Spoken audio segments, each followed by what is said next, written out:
Hello and welcome to the Build with Bear workshop. My name is Pat Baer. I'm here to build the model kit, and I'm also here to hang out with all of you. And I'm going to start things off by throwing the Bear Cave, the Lego, the site, the Tier 2 blue emote into chat. If you are currently a subscriber, you can reply with those emotes. If you are not yet a subscriber, you can just say hi, or use other people's emotes. Or if you feel like being a lurker, you can go ahead and lurk. John is here. Welcome, John. And Lashbrook is here. Welcome, Lashbrook. I'm going to scoot my chair in just a tad. Hold on a second. And scoot forward. I have scooted forward. I am now there. And Akito is here. Welcome, Akito. Welcome, welcome. It's a Saturday, and I'm working on a model kit, friends. On Thursday's stream, did finish up right by the end of it. Completed the Magic the Gathering jigsaw puzzle, the legendary creatures jigsaw puzzle. So that's done. I have completed this year 2 jigsaw puzzles. I went from 0 completed jigsaw puzzles on stream to 2. Pretty good. Yeah, that was very fun. Appreciate. Shout outs to Chris for picking that up off my wish list. But yeah, I had a good time putting that together. And but I am excited to get back into things, to be able to focus on the model kit building and also conversation a bit more. We're going to talk about 2 episodes of an anime tonight, and we'll also talk about a manga, and I think that's going to be Saturdays. Saturdays are going to be talking about anime and then also talking about a manga. I think that's going to work out pretty good, because I was going to get caught up on a certain show, but I think I'm just going to watch it while I watch it, and that's all right. Why don't we go to the overhead camera? Let's get into that. Go over the main here. Oh, before I get into this note and explain what this means, currently at 25 subscribers, the goal is to get to 40. I shut up about how many subscribers I have when we hit 40. If you want to become a subscriber, you can. You want to gift a sub to somebody in the community, you can do that too. Just letting you know. So, I opened this box up, once again, or I should say, I haven't said it yet. The Zaku 2 F-Type Solari, which is from Requiem for Vengeance, the mini episode, or not mini episode, but like a mini series that was on Netflix, which is the second most current Gundam series, because now there's a new Gundam series. Zaku 2, the Stormtrooper of the UC. Yes, good old Zaku 2. It's got some charm to it. It's got a few things that make it look a little different, because of course this Zaku 2 was in Unreal Engine. So, but anyway, I get the instructions. This kit came out last year. And I find this card, and this little piece of paper says, please note that the shapes of the C123 parts are partially different from the assembly drawings to improve ease of assembly. So it says, this is from the body, step 3, C123, and you put 2 pieces into there. Basically, what's happened is, there was a peg that came out there, and they removed the peg of the part. So if you look at the regular instructions, and you look at this instruction, basically, there's a little extra peg there on the piece that is no longer there anymore. And so they removed that piece. Now, that means they got as far as production. And during production, we're like, actually, let's change that. And they were so far along in production that they didn't redo the manual and reprint the manual. They just put in every box of the first printing this piece of paper. And I imagine future reissues, they will have just corrected the manual. Because I assume, but maybe they won't. But yeah, we got ourselves... no Gomen Nasai sticker. No, John. No, we're sorry sticker. We do have some stickers. They're over here. We're going to be putting a lot of these stickers on at the end. I don't know if I'm going to put all these battle damage stickers on or not, but we do have some stickers to place later. Because the markings, I should say, because they're like, hey, we got, I mean, I'm going to put 20. Look, I'm putting 25 on. Of course, I am putting 25 on there because that is the eye sticker. I'm going to put an eye sticker. Yeah, John, I don't think I'm going to do all these stickers looking at the kit. But I am going to put the eye sticker on, and I might put the sticker on the chest. The big sticker, some of these stickers might go on the chest. But yeah, no. The eye sticker's going on. Anything else, we'll see. A lot of stuff going on here. But yeah, so that was the first thing I saw when I opened this kit, was this piece of paper. And I was like, oh, eye, chest, and shield look okay. Yeah.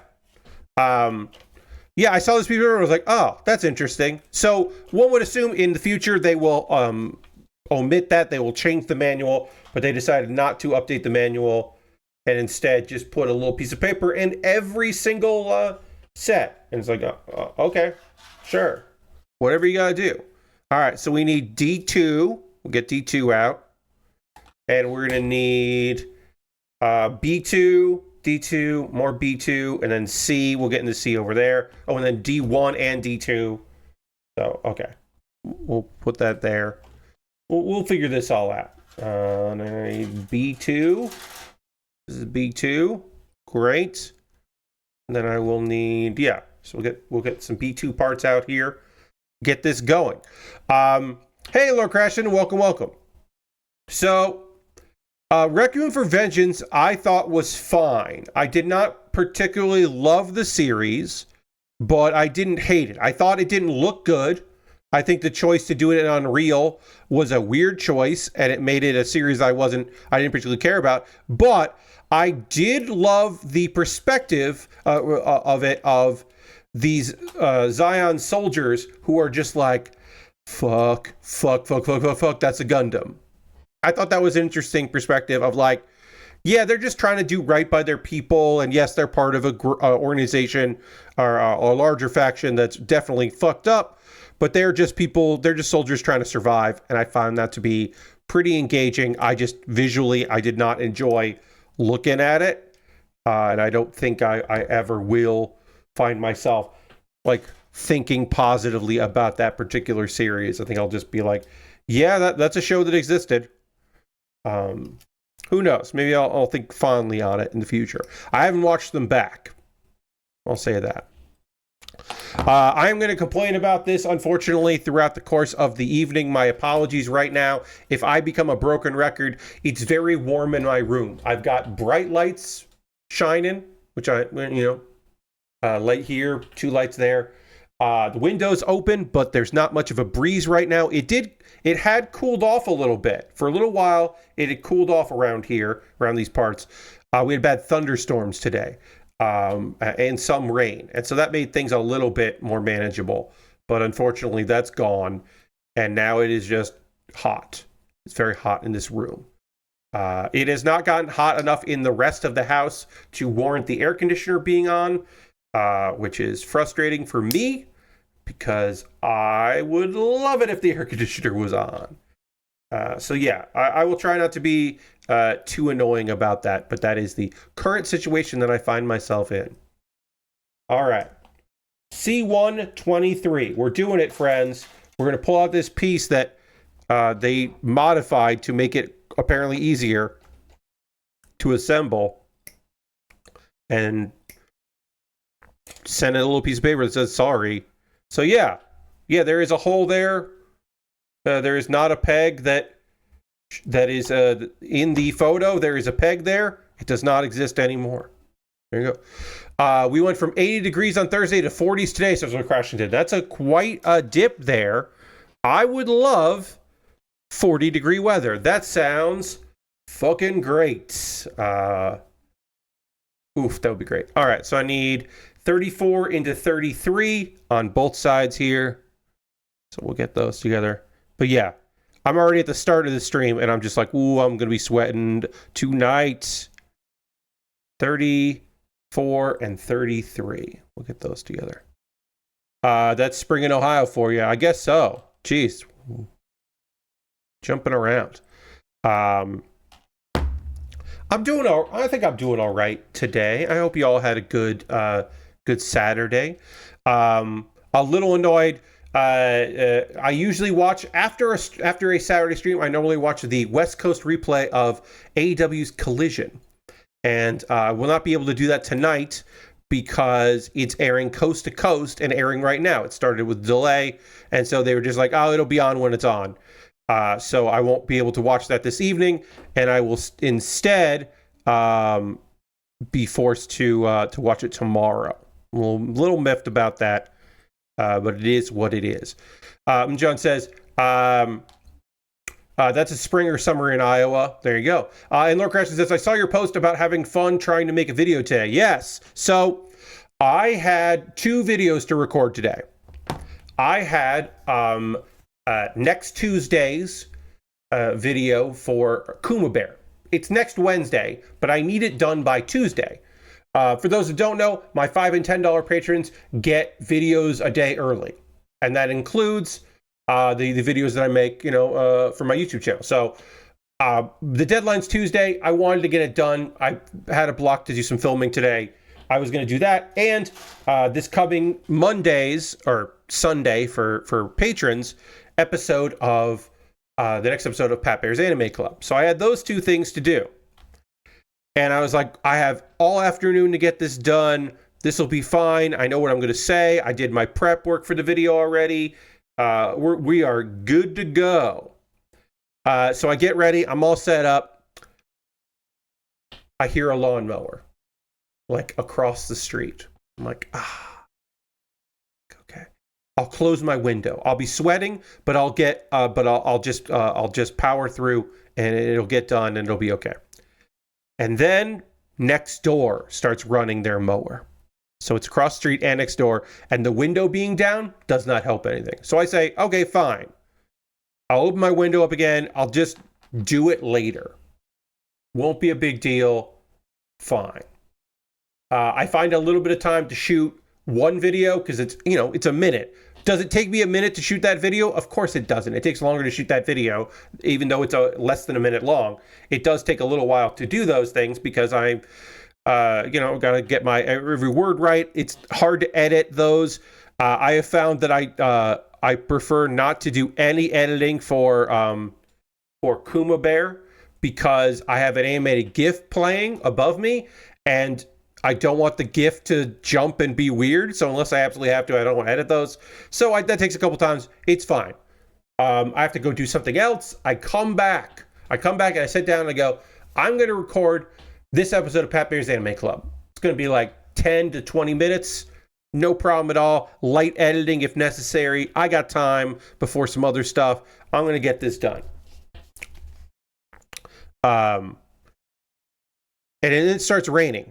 And I'm like, yeah, that's no problem. A little bit of rain. That's cool. I can make that work. I got no problem with a little bit of rain. All right, let me make sure I'm putting the right piece on here. Okay, so this is this. This looks different. This is going to go into that. And then this is where the arms are going to go. So we'll kind of do that. See if I can get this figured out here.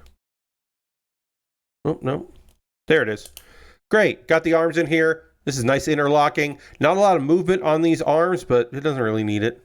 Shoulders. We got that there. Okay. So yeah, I sit down. It starts raining. I'm like, whatever. I'll close the window. Not going to hear that rain. Thunderstorm. And then it stopped raining, and then the thunderstorm continued.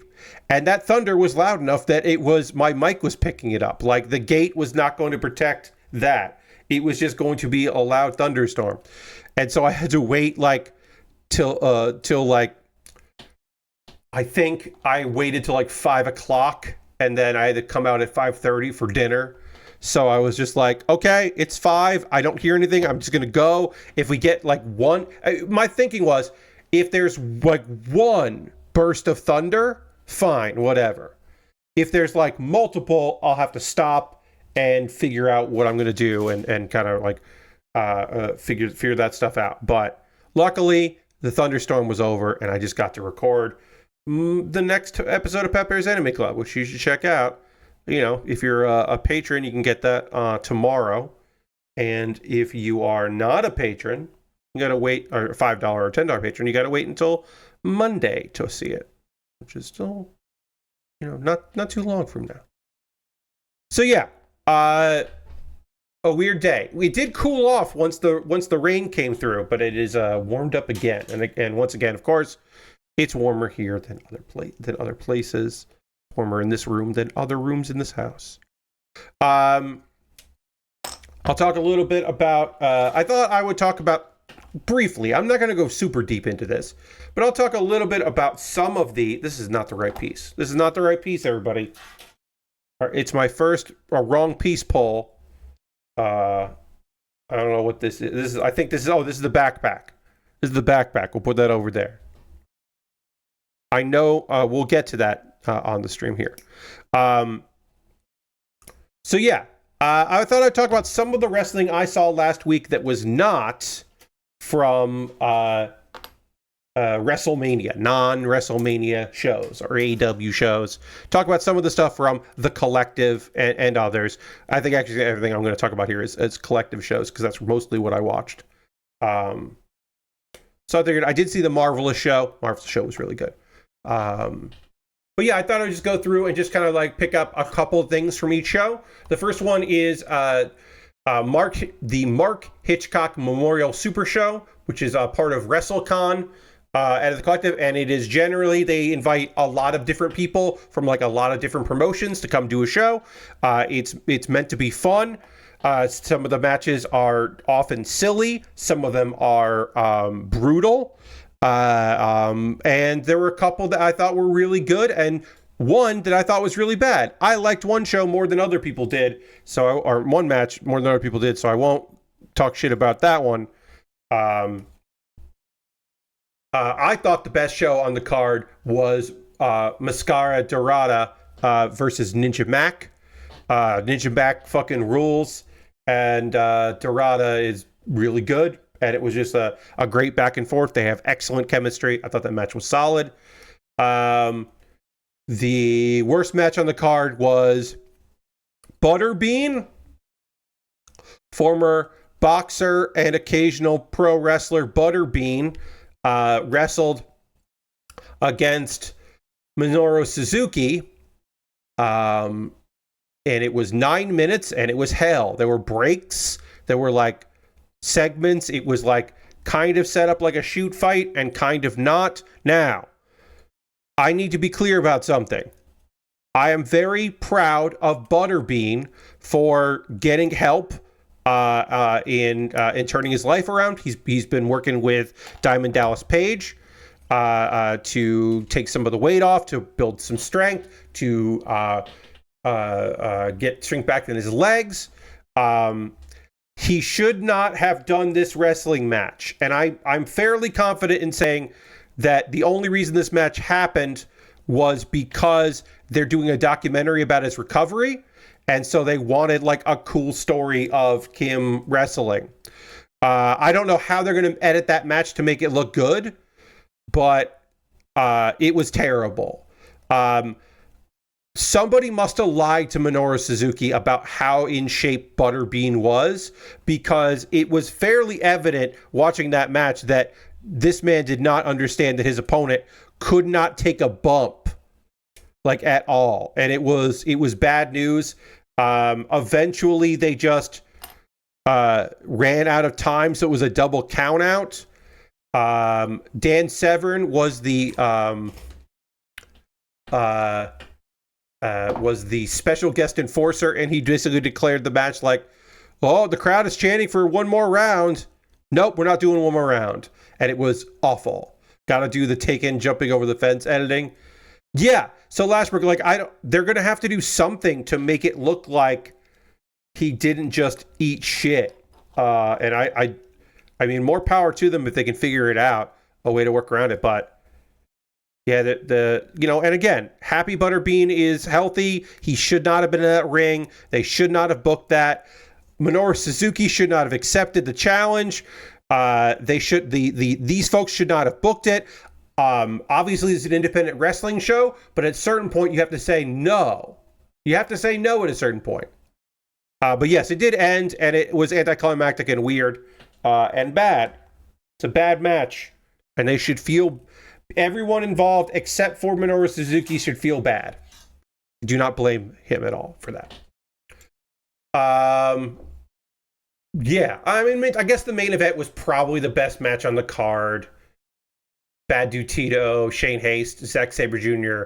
versus Flip Gordon, Hitch Cesaro, and Michael Oku. Michael Oku being in the main event of a show, that's cool. I like that, but meh. I did then also watch GCW, many GCW shows, but in this case, Josh Barnett's Bloodsport 13. Bloodsport is a shoot-style wrestling show. It is, of course, predetermined, like all professional wrestling, but it is done in a shoot style with like special rules and no ring ropes, and it is done like a prize fight, like grapple MMA style encounter. You see many wrestlers who came from the MMA world doing that stuff, or people that are from a martial arts background, or just a tough person in those things. Charlie Dempsey versus Shinya Aoki was awesome. Charlie Dempsey is he's in NXT, WWE NXT. He is the son of the legendary William Regal. And Charlie took on Shinya Aoki, who on paper you would say that's impossible. Aoki should win everything. He's a former MMA fighter that has in the past in MMA fights dislocated shoulders and arms and broken arms. When someone would not let go of a hold, he would also not stop doing the hold. He is a dangerous man. But also, is a thing that, like, the people that say that haven't watched him in DDT. Because he's a DDT wrestler, and he loses a lot. Because that's professional wrestling. The toughest guy in the room will lose to a really cool 360 spin kick. And it's just like, yeah, sometimes that happens. I don't know. Sometimes you lose. But I did think that was bell to bell, a phenomenal encounter. That's one of my top ones. Let's see.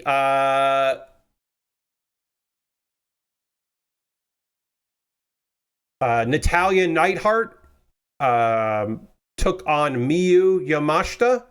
A match that both of them have been so psyched to be a part of and do.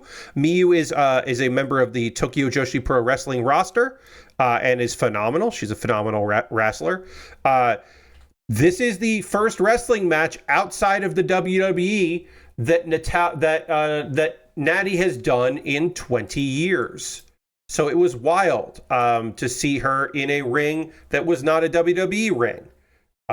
It is Josh Barnett's Bloodsport is a weird show in which there are AEW wrestlers and New Japan wrestlers and WWE wrestlers and indie stars. TNA was represented. It is a wild show to see people like several WWE folks. It's just wild. But yeah, Natty fought Miyu. Miyu, when she is in the United States, often spends some time. I'm just gonna have to take care of this. My apologies. I'll wipe my arms here. She's getting sweaty. When available, she trains in the same dojo, martial arts dojo that Natty does, and they have become friends in that regard. Which is cool. I've always thought that was pretty cool. Got to put on B233. Okay. Yeah, and this is a match they've wanted. Do I think Miyu will ever end up in WWE? Probably not. I don't think she will. I think she will probably retire before she ends up in a U.S. promotion. But I do think that it was cool as hell that the two of them fought, and I thought it was a good match.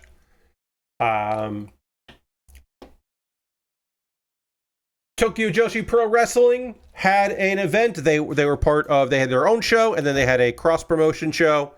And this show I thought was really fun. It did feature a few independent wrestlers, both from Japan and also from America, jumping in there, which I thought was very fun. Suzume and Jada Stone had a phenomenal match for the International Princess Championship.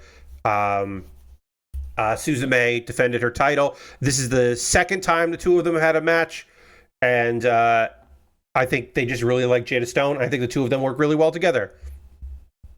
I thought that was awesome. The Princess of Princess Tag Championship, the curse has been broken. Last year, Miyu and Maki won the belts at Grand Princess and then lost the belts at WrestleMania week at that same show. So this year, Hyper Misao and Shoko won the belts and then didn't lose them. And so I was very happy about that. Although their tag team opponents were fun. Yuki and Wakana, I think, are keeping, or Kamiyu and Wakana, I think, are going to keep the band together. And they should, because they have a fun chemistry. So I think they should continue to wrestle together. All right, let me get D4 on here. We're almost done with this, which means that we can then do some panel lining. And obviously, there are going to be some stickers that I'm going to put on this thing at some point, but I don't mind putting stickers over panel lining. I'd rather panel line it so I can make the choice of, like, do I think this sticker looks better than the black or whatever that I have put on this? And often the answer to that is no.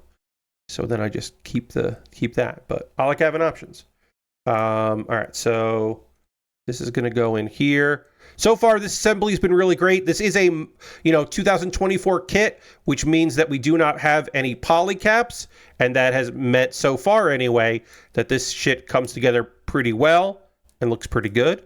But we do have to get these together in here and then that.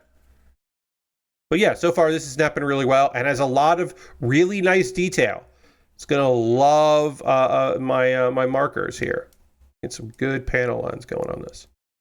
Yeah, it looks good. And then, oh, the backpack piece, but there's another piece I need to put on there as well. Let's see. What was probably my other favorite match on the card?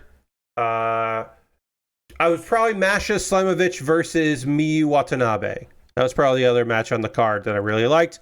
I know some people are down on Masha, I guess, this weekend. A lot of people were like, she just does the same stuff. And I'm like, she was on she had a bunch of matches. You can only do so much new stuff.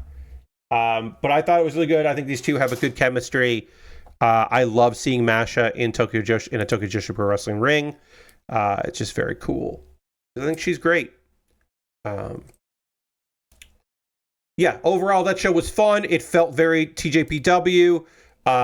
They started with singing, and that's always a fun thing because that is how TJPW rolls. And the audio I thought was pretty solid, so that was nice.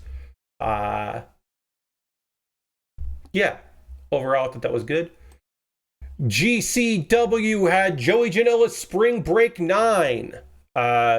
Which used to have the Clusterfuck as part of it, but now the Clusterfuck is its own show, which I think is for the best, because the Clusterfuck, as we'll talk about later, is an acquired taste. All right, we got the headpiece here, but before we get into the headpiece, we've got to build, or we got to panel line all of this. And I think I'm going to keep things simple. I am just going to do black on everything. I think this is the lightest color, but I still think black will look really good on it. And I think the gray marker might get lost. So we're going to put black on here.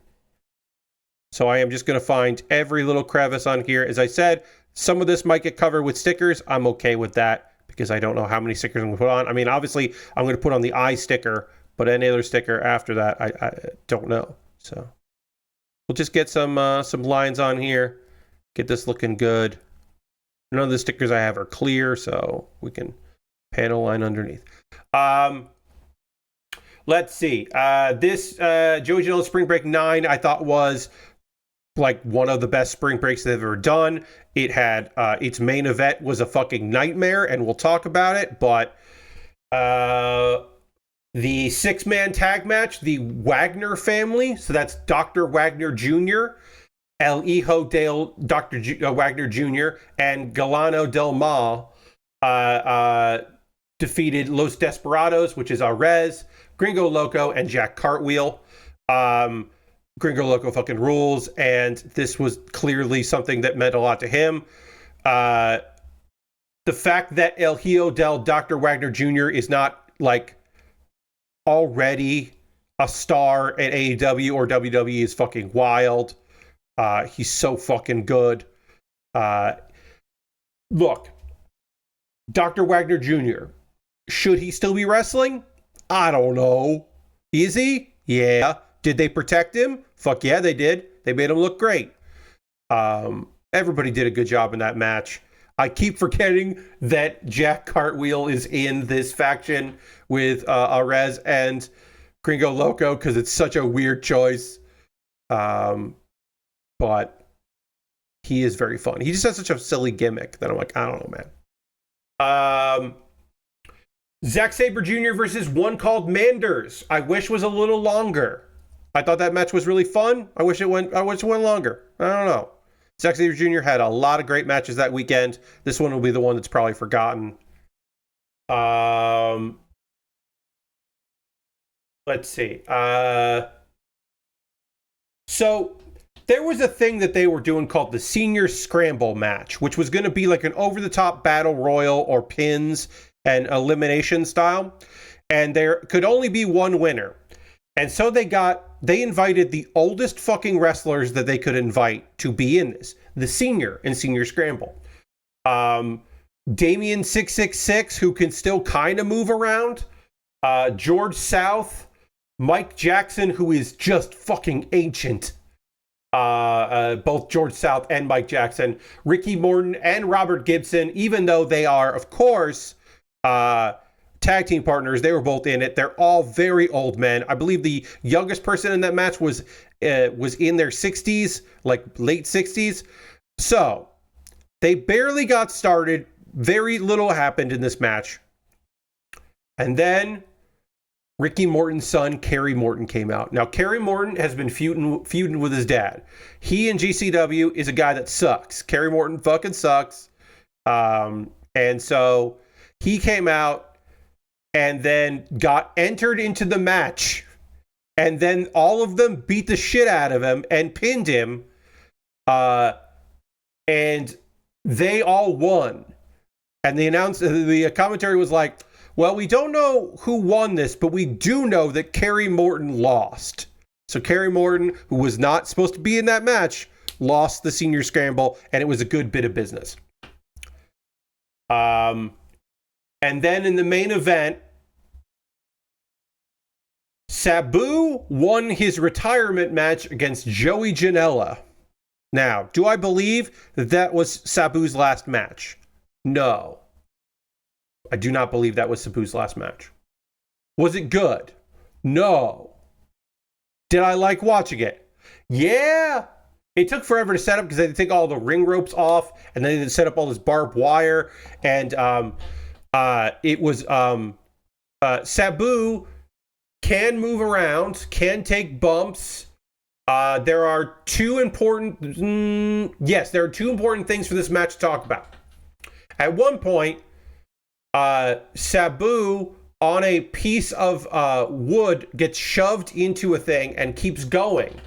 And he falls to the concrete and he's bleeding. And there's a pool of blood. And I'm like, oh, they're going to call the match. They don't call the match. That's important.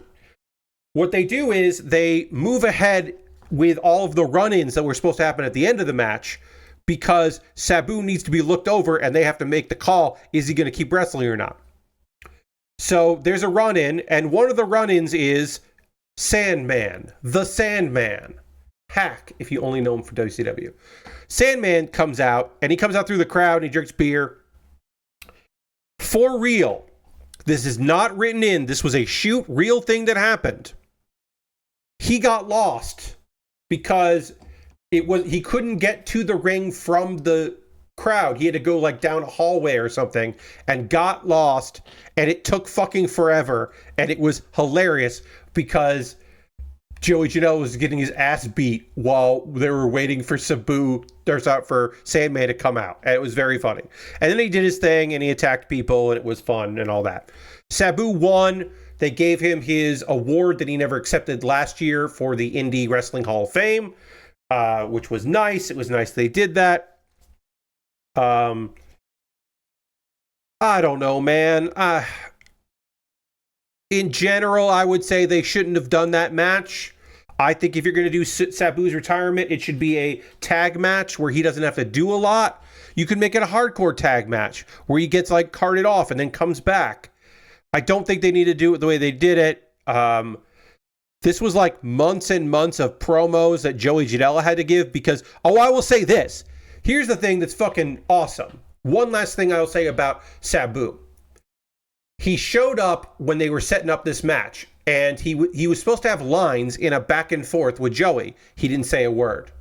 Joey to be like, I think you want a match, huh? And then he said what Sabu was supposed to say. And then Sabu never cut a promo, didn't do a video, didn't say anything. Never promoted this match, didn't say anything about it. And then didn't say thank you to anybody, didn't say anything. Literally just showed up, bled all over the place, did the match, and hugged Joey Janela, and that's it. And it's incredible. And unbelievable. Props to him, because Sabu never wanted to cut a promo because he thought it would ruin the mystique of the character, and he was fucking right. But yeah, most of that was a fucking nightmare. I'll never want to see that match again. I hope Sabu is okay. Supposedly he is okay. He was at the next day. He was at his table making money, signing stuff at WrestleCon. So apparently he wasn't completely done in, which is nice to hear. More wrestling from the week. Effie's Big Gay Brunch 10. The highlight of the weekend. I will talk about a few matches that I liked. There was only one match that really we should be talking about here, which is, of course, Zack Sabre Jr. versus Kid Bandit. Zack Sabre Jr., a vocal supporter of queer folks, both queer wrestlers and just queer people in general. A grade A good dude. He agreed to do this booking, and it's wild, and that has been a joke for years that, we're going to book Zack Sabre Jr. at the gay show. But he did it. It was great. He fought Kid Bandit, who I love, who is a phenomenal wrestler, who has been injured for a lot of last year, came out, thought about retiring, chose to do the rehab and to come back. She is a fantastic person, a great wrestler, and they had a really fucking awesome match. It was, if anything, it was a phenomenal showcase of Kid Bandit. And it whipped ass, and I'm very, very happy that match went over so goddamn well. The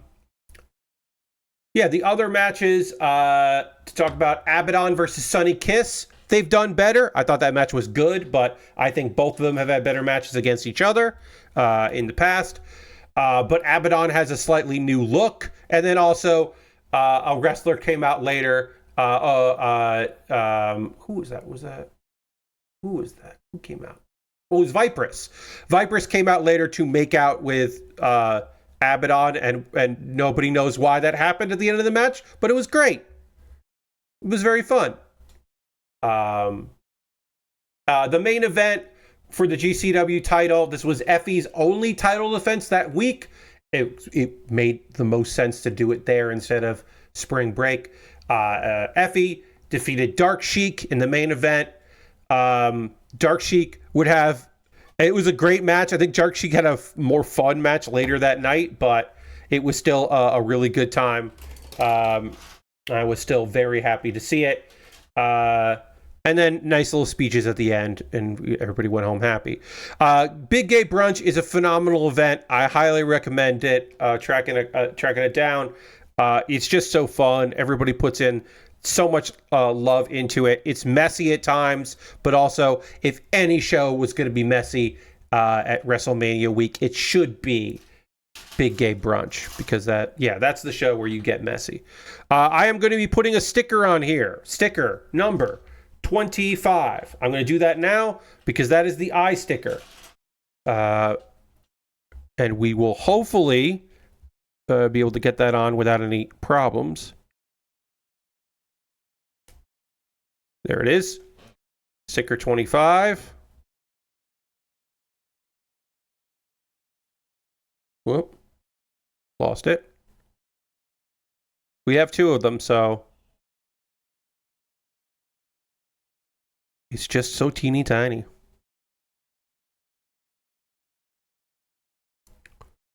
All right. Sticker 25 is on. Press it in there. It moved on me.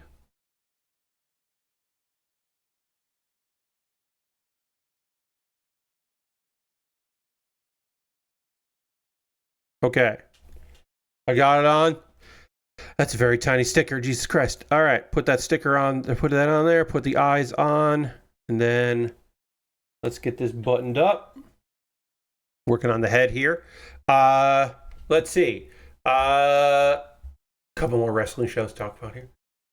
GCW versus DDT versus Tokyo Joshi Pro Wrestling. This was a show where they had some different companies mix it up, which I thought was really fun. Did start, of course, with a concert from the lovely folks at Up Girls, which is always good. Oh no, that's right. This show didn't start with that. This is the only show where they didn't sing, but they did sing later.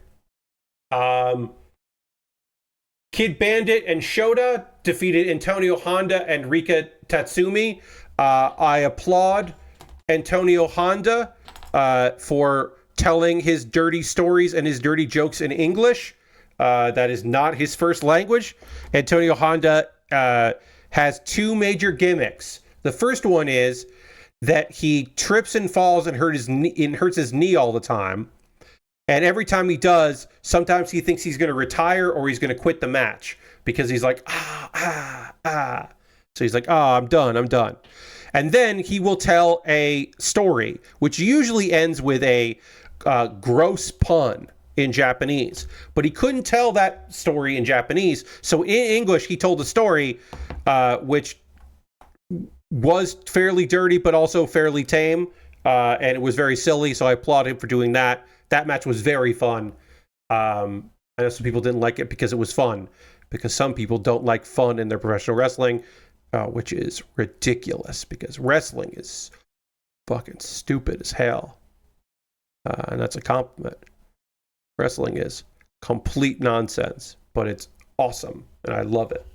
I'm just like, what? What are we talking about here? Okay.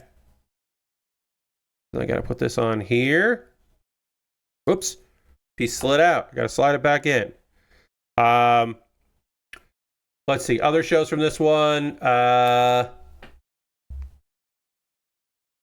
Let's see.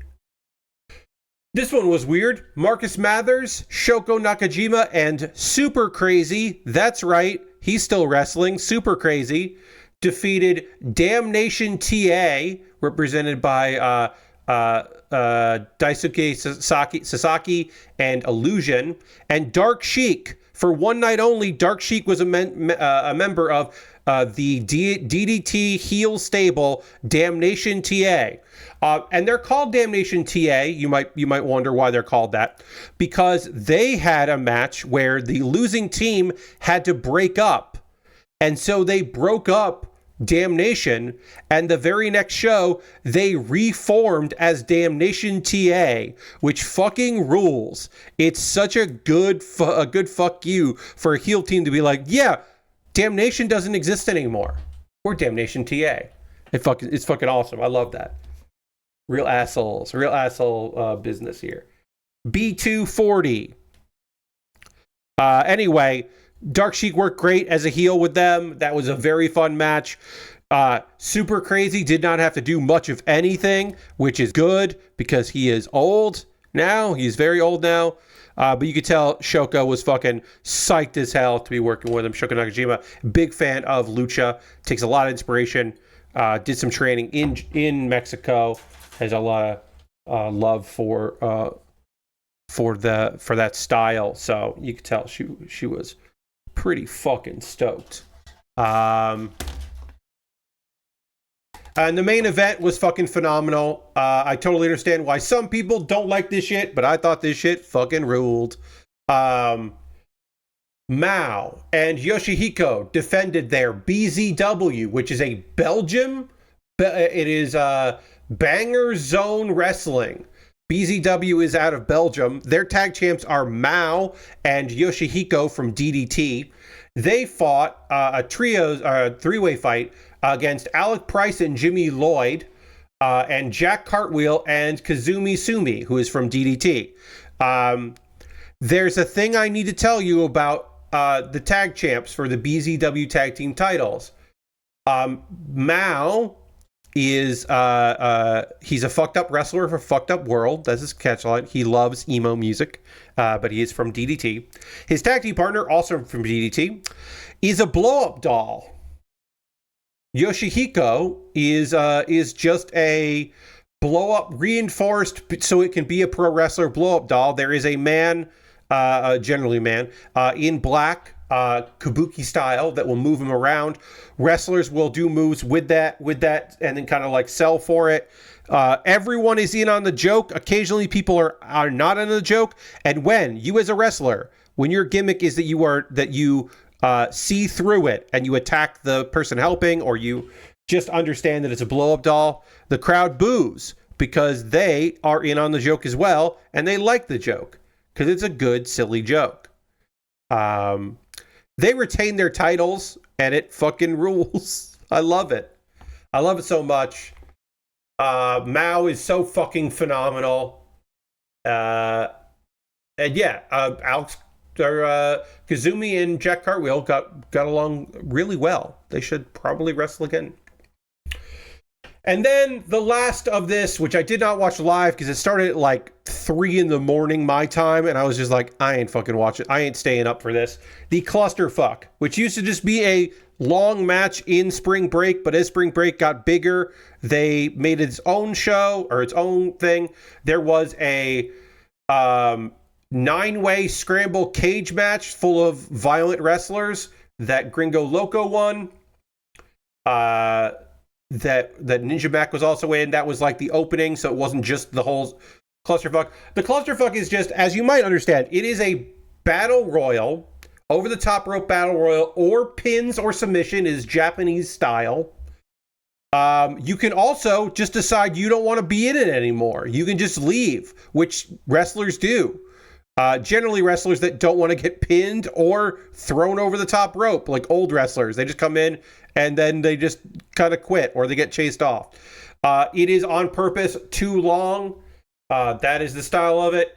It was looking at cage match, it was 140 minutes. So that's over 2 hours of one match.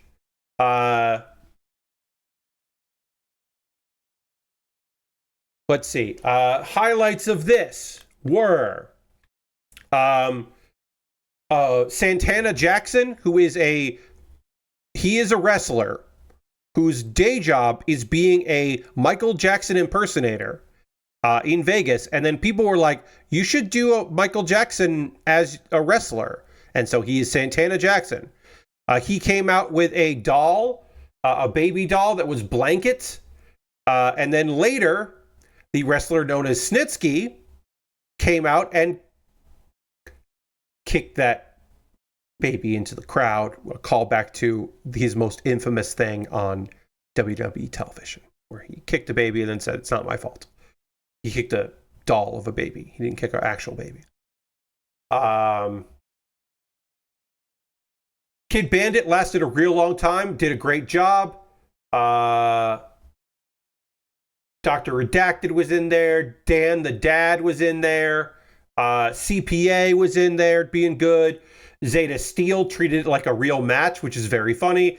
Yoshihiko was in there for a very long time. Invisible Man eliminated like a bunch of people, and it was real good. There's a guy whose gimmick is that he's sleepy all the time, so he just slept on an inflatable mattress on the stage and didn't get in the ring for a very long time, and that was very silly. Oh, I should say it did start with the members of Up Up Girls who entered as a faction. They entered as 3 people. They were singing, and then Kerry Morton came out to be an asshole again, and then they all beat his ass, and he got eliminated. It was very fun. There was a whole group of JCW, which is the Juggalo Championship Wrestling. That's right.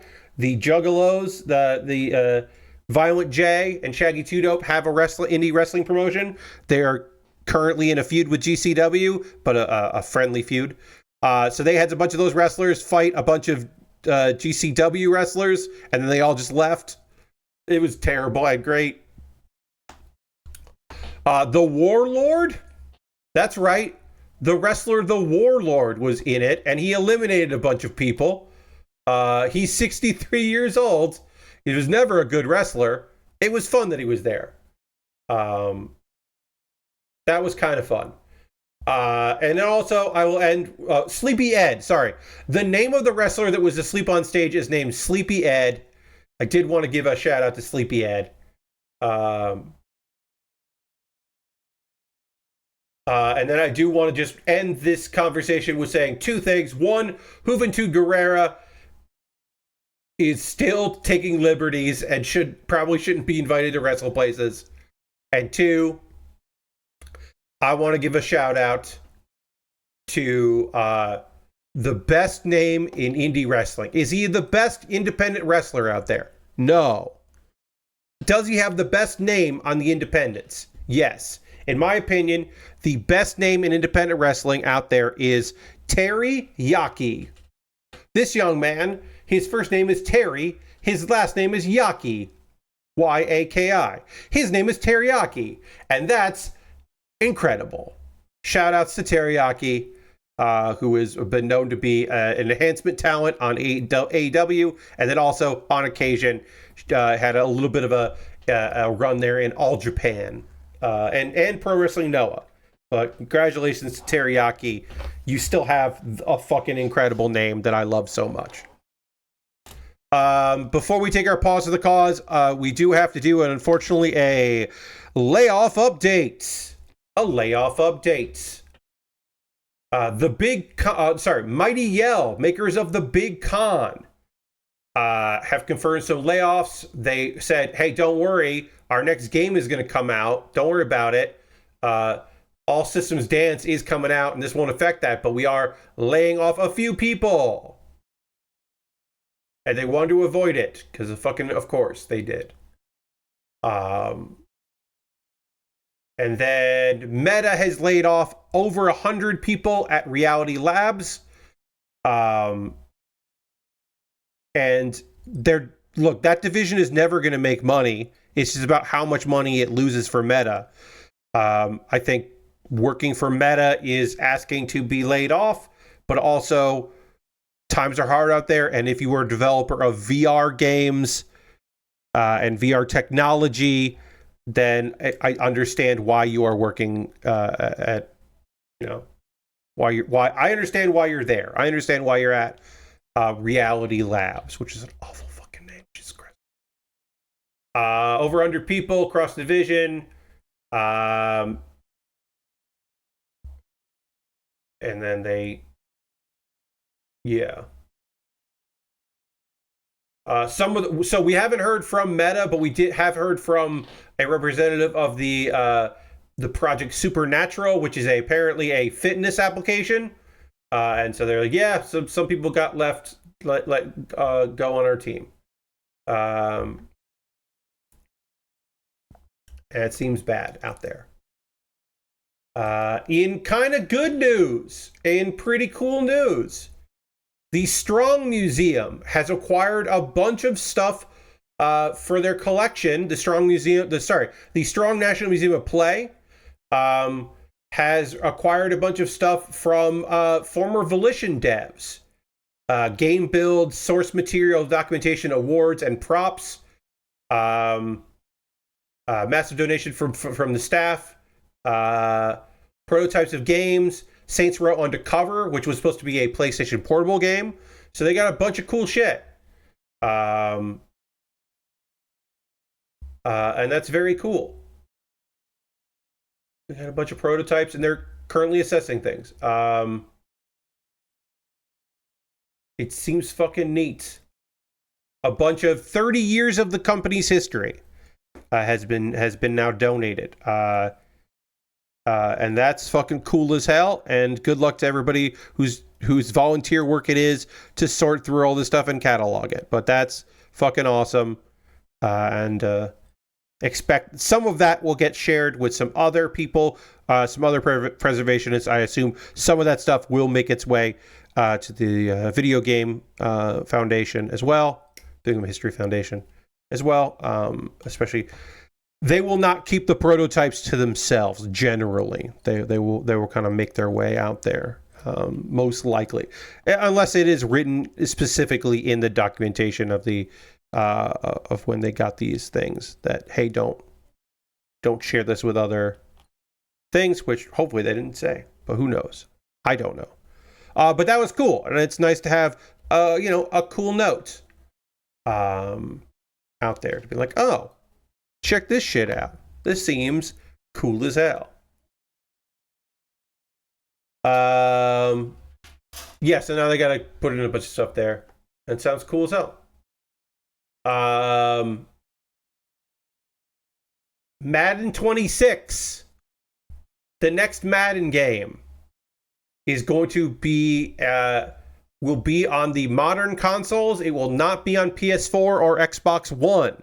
I understand for some people they have not gotten into the current batch of systems, and so that will be a real bummer for them. But it makes sense that eventually they had to say, yeah, we got to stop worrying about these versions. But good news, folks. Preserving games history is cool. Yes, Lord Crashton, it's very fucking cool. But good news, if you were like, oh no, but my PS4 and my Xbox One, like, how am I going to play the next Madden? Well, you could play it on the Switch too, because it's going to come to the Switch too, apparently. Which is the first time in over 10 years that it'll be on a Nintendo system. So that's kind of cool. It's coming out in August, so yeah, it'll be out there. It's going to skip last gen consoles. And is there anything else in here? Yeah, I mean, it's been over 10 years of PS4 and Xbox One games, so it makes sense they're finally going to stop doing that. So yeah. Madden NFL 26 launched on PC, PS5, Xbox Series X and S, and Nintendo Switch 2 on August 14th. And then College Football 26 comes out on July 10th. And if you want to play early, you can get the Deluxe Edition. And there's a VIP bundle. I don't know if the Deluxe Edition will work on the let you play early on the Switch. Don't know if they're going to have that or not. They might, but I don't know.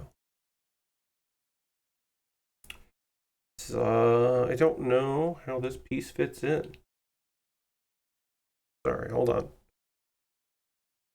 We got part of... Oh, there. It goes like that. Okay. The wrist here on this arm is a little weird. All right. We will get more of this arm done after the pause for the cause, where I will talk to you about ways you can support the channel and all that stuff. I'm going to just do another quick...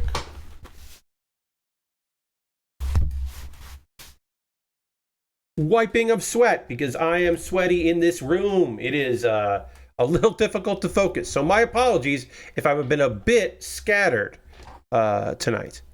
But anyway, I'll work on the other arm in a moment or two. But first, hi. This is the pause for the cause. This is my opportunity to talk to you about ways that you can support what I do here. If you are currently a subscriber, you can throw the Bear Cave, the Lego, the Scythe, the Tier 2 Blue emote in the chat. Being a subscriber is the easiest way to support what I do here through Cash Money or your Prime Gaming token. If you have Amazon Prime linked with your Twitch, you can you get a token. You can use that for anybody. If you want to use that for me, that would be great, and I would love that. You could gift a sub like John did and join the gift sub leaderboard. You could be the first person to throw some bits my way and be part of the cheerleader board. Everything I'm going to talk about here is optional. You don't have to do any of this stuff. But if you want to support me financially, this is kind of the easiest way because you're already here on Twitch.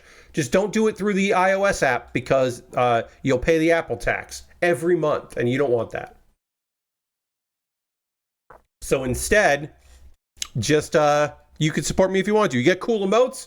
You don't see ads, pre-roll ads or ads during the stream. If I have to take an ad break during the stream, which occasionally I have to, you don't see any of that stuff. Instead, you're just here hanging out, and it's pretty cool. Let's see. Is there other things that I could say? Yeah, there are other ways to support me. Obviously this is the easiest.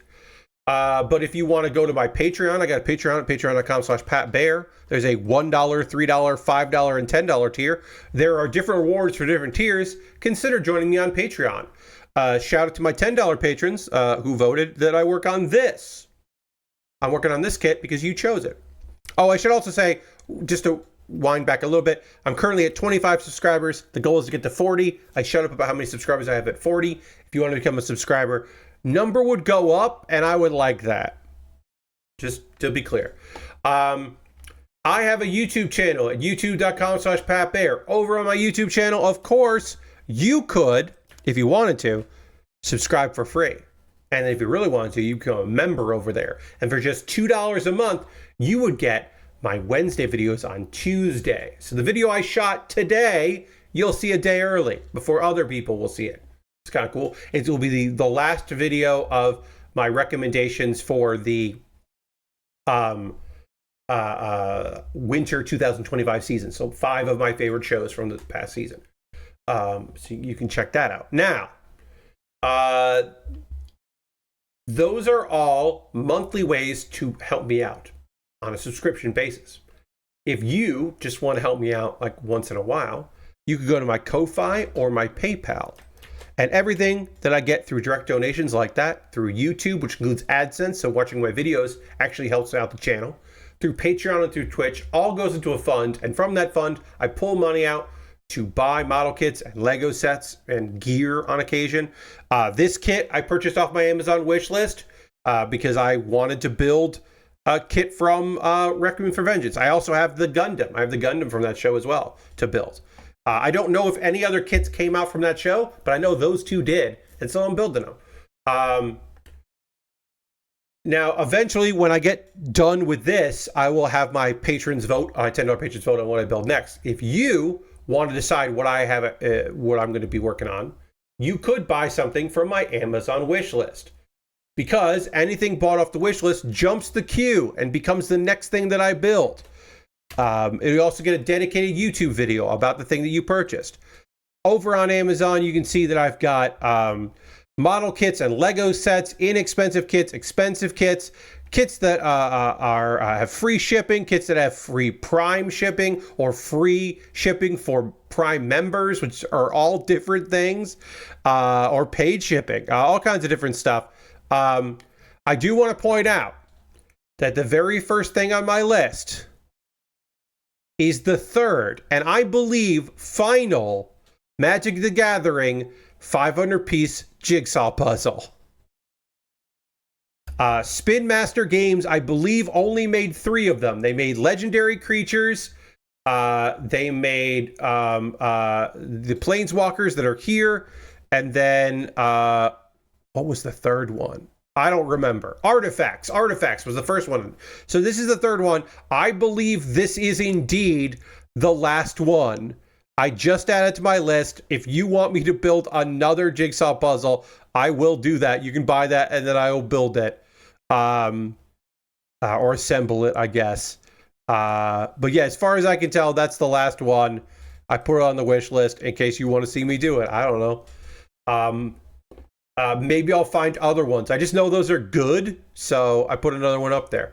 And it's fun to have technically Magic content. Anyway, buy something there if you want to see me build it, and it'll jump the queue. I have a Throne wish list. If you'd like to buy something for me to build via Throne, you can do that. And then the most convoluted way to support me financially is to go to USA Gundam Store. At USA Gundam Store, you can buy a gift card. they will send you they will send you a gift card code in your email. Then you send me a whisper here on Twitch or a DM on Twitter or on Blue Sky or on Mastodon with that gift card code. And then I will use that gift card code to buy something from USA Gundam Store. That is, again, very convoluted, I understand. But if you want to support me, it's a way to support me. And some people, look, I've said this before and I'll say it again. More people have bought me a gift card code to USA Gundam Store that have bought anything on Throne. So there you go. If you want to support me, but you don't want to spend the money, I got a Discord. You can go hang out in my Discord. It's full of kind, lovely people. You're welcome there. We'd love to have you over on the Discord. And then a couple of video links. As I said, I'll have a new episode of Pat Bear's Anime Club, but not a lot of people watched the current, most recent episode that's on the my YouTube, which is about all of the many isekai that are out this season. I talk about the ones I'm watching, the ones I'm not going to watch, and the one I might watch. And then Kuma Baer is my weekly anime recommendation series. All throughout April, I've been recommending some fine anime selections that were some fine anime selections that were great from the winter season, which includes this video, From Bureaucrat to Villainous, Dad's Been Reincarnated, which is a hilarious take on the isekai genre and the otome subgenre of isekai. It's a subgenre of subgenre. And it's really fun. It's a very fun show with a lot of heart. Also, that video, that Kuma Baer, is my most viewed Kuma Baer of the year and my second most viewed Kuma Baer of all time. Within a week, it is now the second most viewed one I've ever made and the most one I've made this year. They don't have a lot of tail. Shorts don't really have a long tail. Some of them appear later. I've seen the numbers jump up on some of them, but I'm happy about that. I love that almost 1,000 people have watched at least a second or two of that video. That makes me happy. Anyway, I have a manga to talk about. I have an anime, 2 episodes of an anime to chat with you about. Oh, hold on. Need to update this. I forgot to update my anime thing here. My Nightbot command of the anime that I'm going to talk about. I forgot to update it. I'm updating it now. Great, we did that. So I have a manga to talk about, and then I have an anime to go through 2 episodes of. In order to do that, I need to also drink some water, and we need to dramatically transition back to the overhead camera. And we are going to do both those things right now.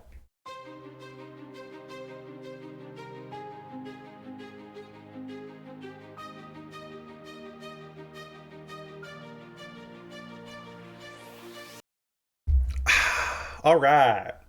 I have done part of the inner frame of this arm, and then we're going to do the other part of the inner frame of this arm.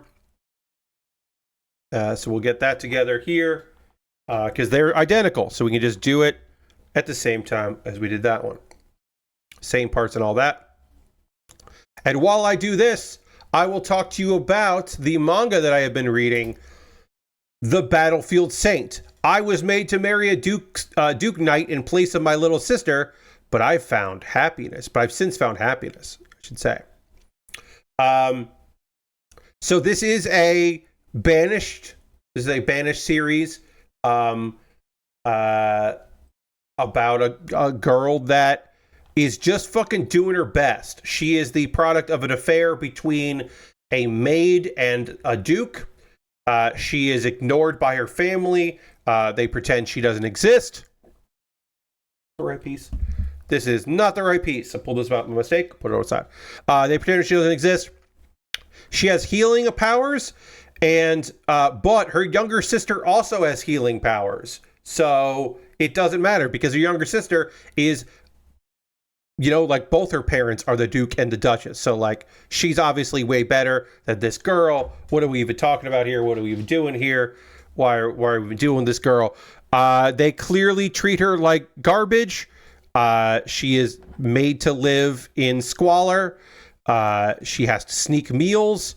And eventually she gets sent out because basically they send her out to the battlefield to be an army medic, assumedly hoping that she will die there, that she will not be able to survive. She does not die there, and in fact, she's fucking great. And in one instance, she heals a man that her younger sister, who is the Saintess, doesn't heal. And we find out later it's because she's actually not that good at healing. She can heal minor things, but she's not a skilled healer. She's not really the Saintess. So our girl heals this person. Now, it turns out that person was a duke named Leon. He's a duke knight. He's got a whole party of knights. And he falls in love at first sight with this girl. He's like, she's got great healing powers. She's very kind. She doesn't want any reward for what she did. She's very, like, stubborn when it comes to wanting to help people. It would be great if she was, like, in our dukedom. Now, they assume that he's got the wrong person, but they're like, fine, whatever. We'll send her. Whatever. That's fine. And then people are like, oh, in the same way, they were like, oh, you probably hated working we were surprised you didn't quit, that you wanted to stay there and keep working. And what they don't understand is, because why would they understand this? She was in a tent, but she had a really comfortable bed. She didn't sleep on hay. She got 3 meals a day, which is ridiculous. She got a modicum of money, which she never had. And she was like, okay, yeah, I think I'm going to, she was prepared to go back out to war again next time there was war, and she was going to keep working. And so she, of course, arrives with the Duke, and finds out this guy's nice. There's a whole thing where he doesn't just come out and say, like, hey, I want to marry you because you seem great. And she gets in his head, oh, you want to marry me because of my healing ability? Yeah, that makes sense. And he's just like, no, that's not why, but okay. And they're awkward, but they kind of fall in love, and it's nice. It's a nice bit of business. There's some drama with the sister, of course. It doesn't just end there. There's a bunch of drama. There is, she's the real saint, obviously. Obviously, she's a real saint. I will say this. There's a couple things I liked about this series. The first one is that the Duke and his assistant pretty much immediately figure out, shit, this girl definitely was mistreated. We can't push her too much. We have to be understanding of, like, what she's going through. And if she wants to tell us, she can, but we'll have to, like, support her and understand, which is really nice and very fun. And the other thing is that, like, there is a darker, larger story happening there, and we get a little bit of a sense of it. Where I left off with it, there is basically a new issue afoot, but there will be more probably soon going on there. But yeah, basically, it's not just that the sister is being an asshole. There is more to it. The dad being an asshole, that's just him being, he just sucks. But the younger sister, there is some manipulation going on. So that's The Battlefield Saint, which I thought was pretty fucking good. And I would recommend taking it. I believe Manga has put that out. I believe that's where I read it. But yeah, I think it's pretty damn solid. So I would suggest checking that shit out. Now, over to the anime. We got to talk about an anime that I have been watching, which is, of course, Rock is a Lady's Modesty. Will this be one of the shows I recommend from the spring season? Mayhaps it is. In the next Pat Bear's Anime Club, you'll have to watch the video to find out, but perhaps it is. We got episodes 3 and 4 we need to talk about here. If you haven't been keeping up with this show, this is the story of our main character, Lilisa. Her mom remarried, and her mom married into, like, heavy Japanese politics, basically. And so our girl has to put away quote unquote childish things like rock music that she basically inherited a love of from her dad, who is no longer with us. But she can't do any of the hobbies she used to do. She loves rock guitar, and she has to put that aside and be a proper lady. And she's at a finishing school for young ladies that's well connected and well to do, and she's fucking pissed off about that. But she meets Otaha, who at a kind of abandoned part on the campus, there's like an old schoolhouse in the campus, and that's where she's been playing drums. And Otaha is a fucking skilled drummer.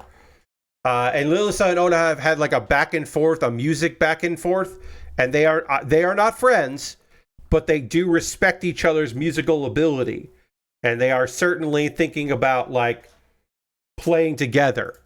In the third episode, they basically decide, okay,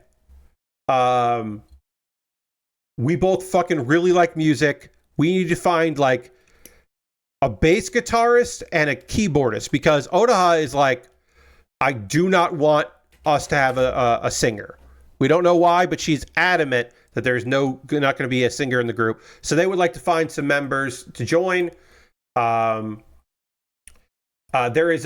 also a instrumental rock festival called the Fuji Rock. So it's not just instrumental. The Fuji Rock Festival is coming up. They want to compete in that. They think that would be neat.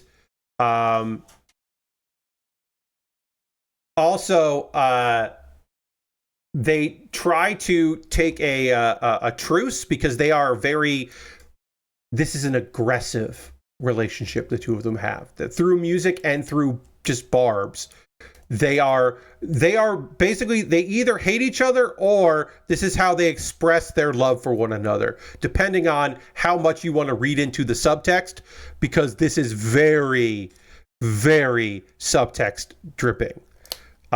This particular show. But anyway, they're going to be good, but they're still bickering and it's still tough. Also, the character Alice is in both episode 3 and episode 4, much more than she was. She is the stepsister, and we learned that she is a daddy's girl, and her house has been disrupted by having a new stepsister and stepmom. So she is a bit of a brat trying to expose her perfect sister, who is obviously not perfect, and we know she's not perfect. So they don't want her to know that this band is forming. So let's see. Episode 4, they're trying to find a member, but apparently they use an app to try to like put them in. But people's resumes seem like these people have problems, because if they didn't have problems, they wouldn't be in this app trying to, get recruited. But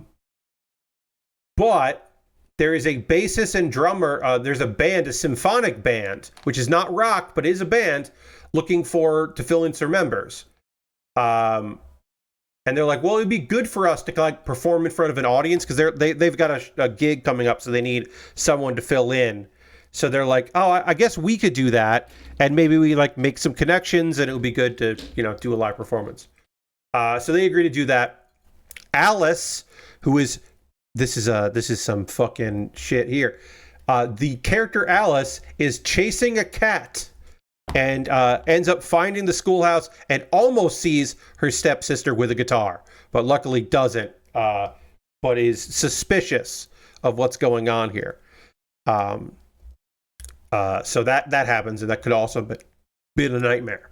Also, there's a whole thing where Lilisa has a fan club at school, and a lot of people just think she's real neat, and they misinterpret some of her like stuff for like her being cool and calculated and aloof, but instead she's just like doing her fucking best. And that is a sub story within the story, a little sub game that I don't think I've mentioned yet, but I'm starting to really enjoy as she's doing her best to try to like figure this shit out. Occasionally she just runs into a bunch of nonsense. Okay. So now I got to build the arm parts here. Well, where the symmetry ends is when you're adding in these shoulder pieces. I need D1, 22, and then B. So D1, D2, 22.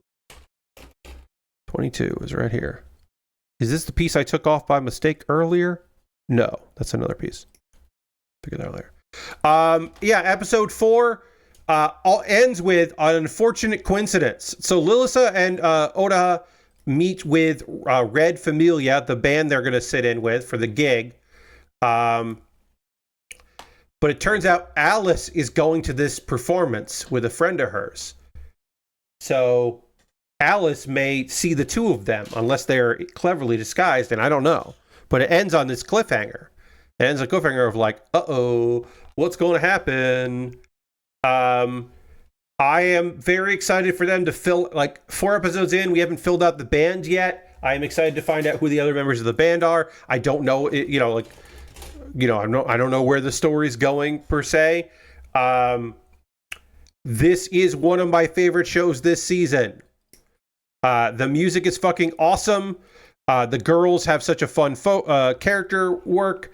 The relationship of the drummer and the guitarist, which is the only members of the band so far, is really fun. It does, again, have real lesbian subtext that is maybe not text. It's queer as shit.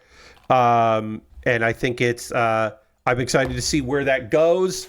If we're going to see any of that, or if it's just going to remain like the two of them. Also, the fact that they didn't become fast friends immediately, that they still don't really like each other, but need each other, is a fun dynamic for this show.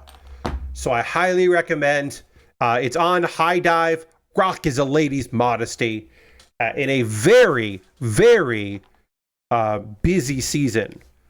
This one is one of my favorites. All right, so it goes like this, and it goes into here.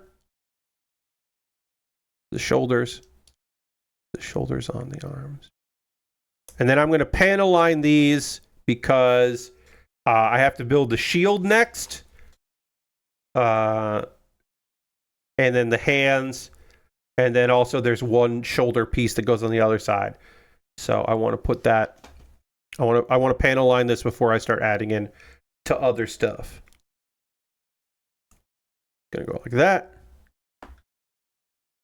And then I will do the other one, which is built identically. Now is the part of the stream, friends. Some people might say this is their favorite part of the stream. I don't know. I like it. Might be the best part of the stream. Where I want to hear from you. What are you watching right now? What are you playing? What are you up to? What are you into? You playing any video games? You doing anything? You go to the movies, or you watching anything on TV? You watching basketball? Or hockey, or golf, or were you glued to the NFL draft last past few days, or the golf tournament that was happening? I want to hear from you. What do you got going on? What are you up to? What are you into? While I give you time to write that out in chat, I will let you know what's been going on with me. As I said, I filmed I filmed some videos today, which I was very happy with. I'm getting caught up on some correspondence stuff, some email stuff. I owed some people some emails, so I did a bunch of that this weekend. Not really a lot. I watched some wrestling with some friends last night, so that was really good to hang out and chat with people. Yeah, I mostly just kind of like vegged out a little bit. I got caught up on some manga that I've been wanting to read, finish up a couple things. The last chapter of a very fun manga that I talked about on stream that ended, which is a real shame. The guy who becomes a tamer, and so he can open up a cat cafe, and he has some cool mythical beasts that are all his. Because he's the best tamer in the world, but he just wants to have a cat cafe because he's like, fluffy animals are fun, and I want people to know that they're fun. That's a really fun show. And so book, I should say, and that ended, so I was happy to finish that up. Let's see. I'm watching a lot of fucking anime. Mono is a show that I have not covered on stream. I might cover it on one of these streams, but I've only watched 2 episodes because there's only been 2 episodes. That is a show of the Movie Appreciation Club and the Photography Club have been forced to join together into the Cinephile Club, and they are going out on adventures. And it's by the mangaka that what brought you Laid Back Camp, and it feels very good. Again, only 2 episodes so far, but I was like, the vibes on this show are really fucking strong. I'm into it. So that one, I'll keep watching, I'm sure. Let's see, is there anything else going on with me? The latest Overlord movie is now on Crunchyroll, and I watched that today.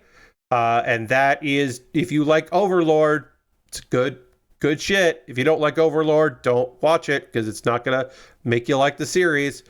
But if you like your guy who played an MMO, and when it shut down, he suddenly got transported to another world as his character, and he sucks because he's a villain. If you like that shit, then the Overlord movie is more of that good stuff, I guess. Let's see. I mean, my video game stuff, you kind of know my video game stuff. I will continue to say what I've been playing. I have been playing a lot of Hearthstone. I have a deck that I'm enjoying right now. It's a kind of a hunter deck that just makes a big beast, and then you trigger that beast's death rattle, and then you win the game. It's hard to pull off, but when it does, it's very satisfying. So I've been playing that. There's been some bonuses in Hearthstone right now to get some... Sorry, there's been some bonuses in Hearthstone. So I've been playing Battlegrounds, which I'm fucking terrible at, but I want to get these free decks, free packs. So I've been playing Hearthstone even though I'm bad at it, or playing Battlegrounds in Hearthstone even though I'm bad at it. Sorry. That took a long time for my brain to process what I was trying to say there, and I apologize. You might not have heard this before, but it's very warm in this room. But I want to hear from you, friends, right in the chat. What are you up to? What are you into? What are you playing? Lashbrook just wrote some stuff, so we'll go through what Lashbrook has to say. As far as video games go, River Towns. I got back into River Towns, and I have passed where I was previously, and that game still is very fun and still very cool. And I'm still shocked that I was able to give away a code for that game, and that's still very neat. I have been slowly making my way through Creepy Redneck Dinosaur 3. Creepy Redneck Dinosaur Mansion 3, which is way weirder than I thought it was going to be and very fun. And I think the match 3 stuff is good. And I think the meta commentary is really fucking good. So I'm slowly making my way through that and really enjoying it. It's been really good. Lashbrook is contemplating watching Revenge of the Sith and 4DX. So you watched Attack of the Clones today, and Anakin is the biggest red flag ever. No idea how Padme fell for him. Plot. It was necessary for the plot, unfortunately. As for anime, I started watching My Hero Academia Vigilantes, and I love the use of comic book sound effects. Also watching Gokun Generic Romance, which is trying for a 90s anime look and is desperate, despite the name, a mystery anime. Really digging it. Yeah, I was told that Kowloon Generic Romance had more going on with it, but I haven't checked it out because this anime season is fucking stacked. As I said, I am currently weekly watching 6 shows, and I have like 3 that I'm watching like in chunks or whenever I get the mind for it. I'm watching 6 shows to cover, and I think like a total of 11 shows weekly, because There's season 2 of Windbreaker, which is really good, and there's season 2 of season 2 Windbreaker, season 2 of Killing Slimes for 300 years. Finally maxed out and maxed out my level, and that's really fun. But yeah, I haven't gotten to My Hero. I do want to watch it. I just haven't. Vigilantes, I never really stuck with the manga, so I don't know if I'm actually gonna watch it, but I might. Lord Crashes says, I watched the My Hero Academia Your Next movie on Netflix, and that features a dude that is emulating All Might's look through some convoluted means. That was pretty fun time. Yeah, I did like Your Next. I think all the My Hero movies are pretty good. The one that took place on an island I thought was really fun because it really held off as long as it could to get to the plot so it could have more like OVA fun times. And also them just being like local heroes, which I thought was really fun. So I thought that one, I can't remember the name of that one, but that one I thought was pretty good.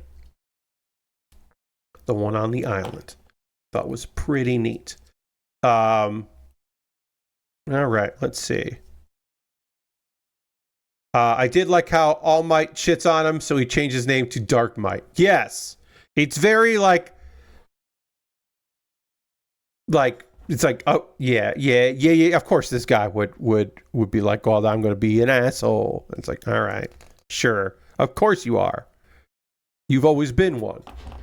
All right, let's start working on the shield. We got the shield, and then we got the shoulder thing. So we'll get a little bit into that.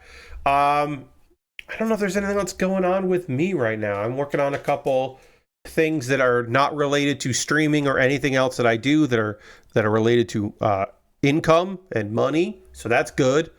Working on that. I don't know. Tomorrow, I guess I'm going to watch Collision because I can't watch it tonight, which is okay. It's not the end of the world. I will just watch the replay of right now. Probably close to wrapping up is the fine folks at Loading Ready Run are doing their monthly show. So because it's the last Saturday of the month for them, so or for everybody, so they're doing their Loading Ready live, and so I will watch that. I never get to see that because it's on Saturdays, and if I am not streaming on a Saturday, it's because I am watching wrestling or something similar. So I never get to watch that as it's happening, which is not the end of the world. It's still okay. I have not tried out at all the game that I am playing on stream on Tuesday. I bought it. I've watched Jeff Gerstmann stream it. I have not played it at all. I should at some point learn at least something about Nubby's Number Factory before Tuesday's stream. But on Tuesday, we are playing Nubby's Number Factory, which is very fucking fun to say. So I do look forward to figuring that game out for Tuesday. You'll need to learn your numbers first. Yeah, Lord Crashing, my assumption is that tomorrow I can learn my numbers real quick, and then I'll be better suited for the game. Yeah, I think I can pull that off tomorrow. But yeah, I do have. But jokes aside, jokes out of the room. I do have to prep for that because I'm like kind of got to remember how that plays because I wasn't really paying attention to Jeff's stream when he played it. So much so that I recommended it to Jeff, and another mod was like, he played that on stream. Weren't you there? And I was like, oh, fuck. I was there. I just don't remember it. All right. So this has got to go like this. Yeah. This shield is fucking cool as hell. I'll tell you that. There, they got that in there. And then this has got to go. This piece has to go through there and then fold over this. It snaps in place. Look at this thing. That shit looks awesome. This shield is rad. And then we come over here. And then this part can slide out, I guess. I don't know how it does. Oh, no, that's just how it snaps in. Okay. And then on this side, we need C111, and then a complicated thing to connect them. So C111 is right here. No, that's 27. That seems like the kind of game that not being in control of it could cause your eyes to glaze over and not know what's going on. Yeah, I think that's what happened. I think I was just like caught up. Well, also sometimes, hey, when I'm watching Jeff streams, I am paying attention to what he does, but also I'm paying attention to chat. And sometimes I am answering chat's questions, which can be anything from what game is this? Because they don't look at the title of the stream. Or where it says the thing that it is, or the note. You know, if it's these NES streams, we just put it on retro and then put a pinned comment that says what the game is. But sometimes it's people just being like asking other questions like, "Hey, did Jeff play Oblivion today?" And which we will say he talked about it, but he's not going to stream it today. So if you're looking for an Oblivion stream, Jeff's not doing it. That kind of thing. Like sometimes where I'm just answering questions, and so yeah, I just think I just kind of zoned out of Nubby's Number Factory, but I will check that out. One other thing from yesterday. This is nothing major, but it is a thing that was fun for me. It was yesterday was also the birthday celebration for Elizabeth Rose Bloodflame, who is a HoloLive VTuber. And that was fun to hang out in chat for her birthday thing in VR chat. She did a VR chat birthday because in a previous life, that particular person did a lot of VR chat performances. And so that app has a place in her heart. So there was a fun little thing in there with a bunch of other VTubers from HoloLive. And it was nice. She also did a stream at 5 a.m. yesterday because she's in the United Kingdom. And so I was like, she's in Great Exardia, which is very similar to the United Kingdom. We'll keep kayfabe. But I was, she did a very early stream, but luckily it was archived, so I was able to watch that. Because Elizabeth Rose Bloodflame is a fucking phenomenal singer. God damn. She's such a good singer. It's ridiculous. All right. This is the shield. Let's panel line this right quick before we attach it. And then we got to do the other thing. There is a sticker that is involved that we'll have to put on at some point as well for the shoulder. But right now we can just do the other shoulder. Lashberg says, "Oh yeah, I didn't get Oblivion, but I did install in the middle of modding Morrowind. Hell yeah. Enjoy modded Morrowind. That sounds very fucking fun." Lord Crash says, "I did play a few hours of the Oblivion remaster and think my general dislike of the game still stands. The basics of the game are fine enough, but the way the UI works and how you follow quests just feels like enough of a mess to turn me off to it at some point." Yeah, this is an important thing for people to know. This remake is more like a reissue for modern consoles. If you look at it like that, if it's an HD remake, not a remake of the game, I think that any ideas you had of what Oblivion was is still true. And in some ways, there's like new weird fuck ups because of the AI behaving a little differently in some places. But it's still the same shit. So if you didn't like Oblivion the first time, I don't think you're going to like Oblivion this way. And I would say either go back farther or just get a bunch of mods for Skyrim again and get back into Skyrim. God. They're gonna do it right. They're gonna put out Skyrim for Switch 2, right? Like they've got to do that, right? I think they will. I would be bummed if they don't have a Switch 2 version of Skyrim at this point. And it would be very funny if they did, and a little sad if they didn't. They did put it on Switch 1, so you could play your Switch 1 game on Switch 2. But what if there are people that don't have a Switch 1 and still want to play Morrowind, and they can sell Morrowind, or buy it again, because some people they'll buy it on anything. They'll buy Skyrim on anything, so they just put out a new version. The enhanced graphics version for Switch 2. It's an upgrade, $10 upgrade. This shield looks cool as hell. This is a cool shield. Finding out that you can't store excess crap in a crate for later because the game will eventually erase it as the original contents repopulates all of the containers you're loading in is just annoying. Yes, Lord Crash did. It was a limitation at the time. They could not figure out how to not have the stuff be removed as the containers just reset themselves over time. It was a memory issue, and it is part of the jank / part of the charm, depending on how you feel about it. But yes, they could solve that problem. Apparently, they have chosen not to solve that problem. I appreciate everyone that is just like, I have been playing this game for 25 minutes. I am already over encumbered. What is happening? Because it was just like, hell yeah, that's Oblivion, motherfuckers. It is what it is. I have no interest in playing it again because I've been there. I've done that. I'm not.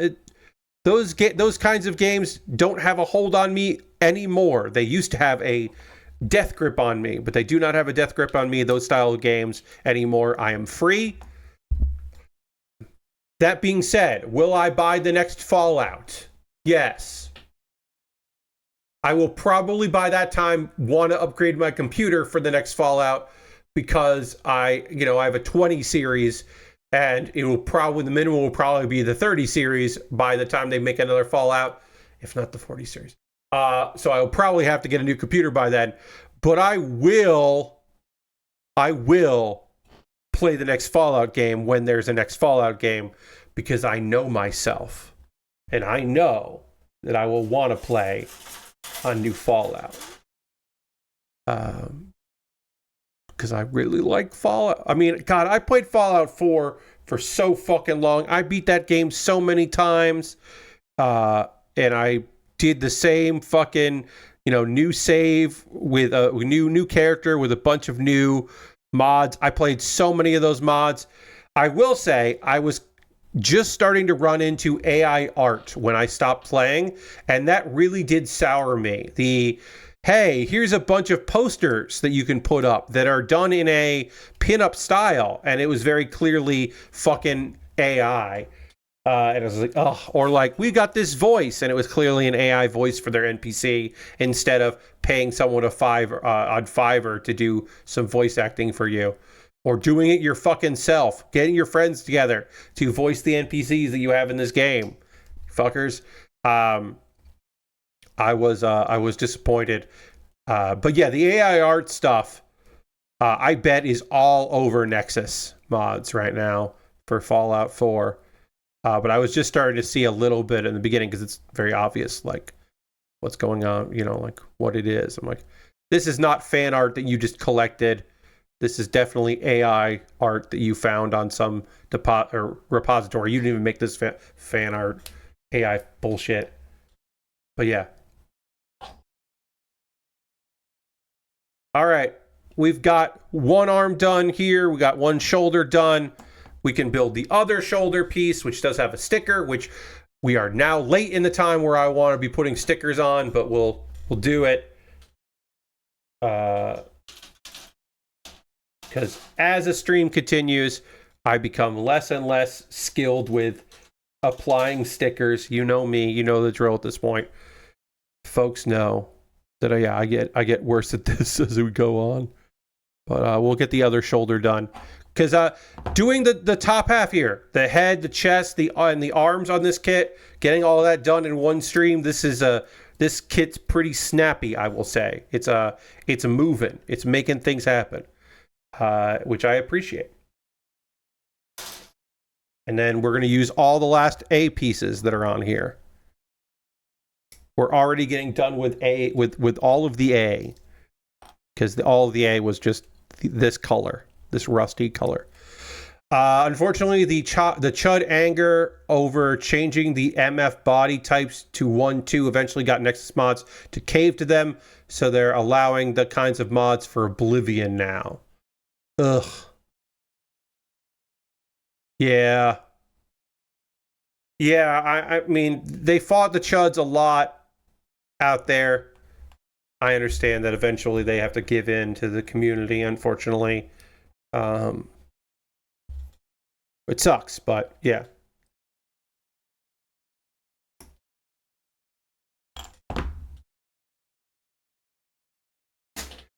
Definitely sucks that they gave in on that, but I do understand why that happened. But yeah, they were trying something. I thought it was probably for the best, but you know, kind of understand why it didn't work out. All right, I got to put a sticker on here. It is sticker 18, and we'll see what sticker 18 looks like and how this works. Where is sticker 18? It's this one. Oh, okay.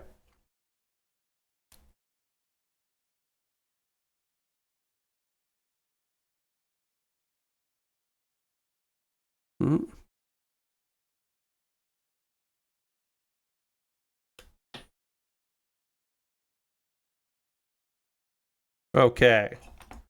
So how does this sticker go on? Oh, it kind of goes on the top. It's the tip of this piece. So let's look at here. We're gonna quickly look at this for reference. Yeah, all right. So this just kind of goes around this center spike. It just goes around the center spike here.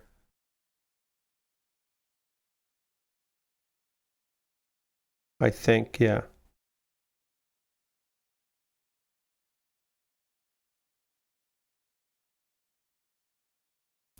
Yeah, okay.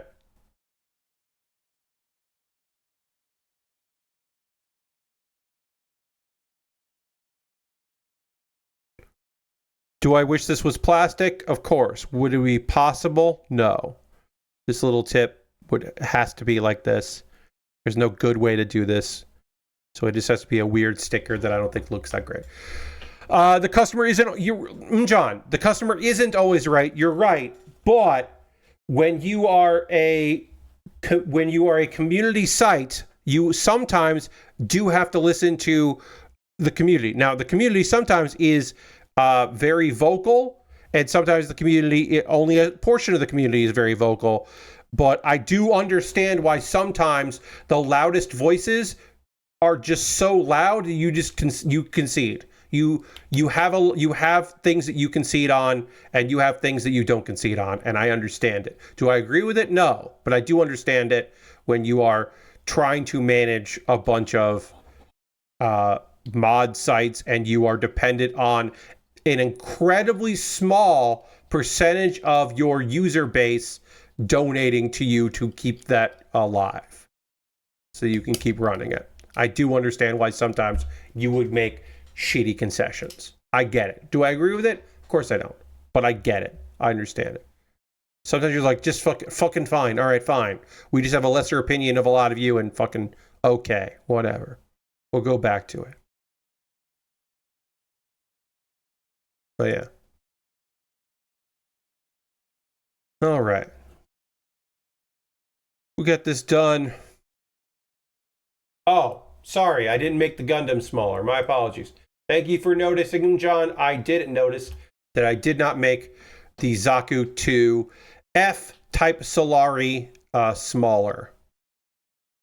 But we're almost done with our stream tonight here. I'm just going to finish doing a little panel lining on this here, just to make it pop a little bit more on our nice rust color here.